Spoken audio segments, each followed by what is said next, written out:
Whenever I don't like the taste of truth in my mouth, whenever I don't want to spit it out, I think of Jesus, who had to do it a lot, who despite persecution and controversy never stopped listening to the pit in his stomach and the will of Daddy God. I recall all the Bible verses when Jesus stood up and spit straight fire verses on verses, even if it was him versus a crowd of proud men who were convinced that they were the answers to their own problems. Jesus, he spoke mountaintop truth so strong it could topple over mountains. Sometimes Jesus on the top of mountaintops revealing stuff that would amount to us getting a closer sense of the bigger picture.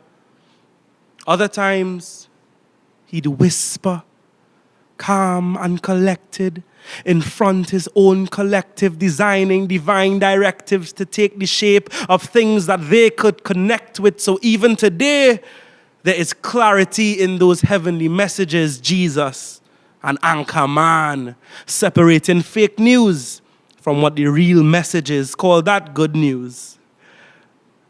But it wasn't always that glorious.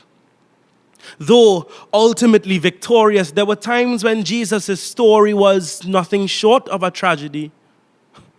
Imagine having to tell your friends that you would have to die in front of them, and it would be their fault. See, a prophet's job is to tell the whole truth, so therefore, Jesus had to boast in his own suffering.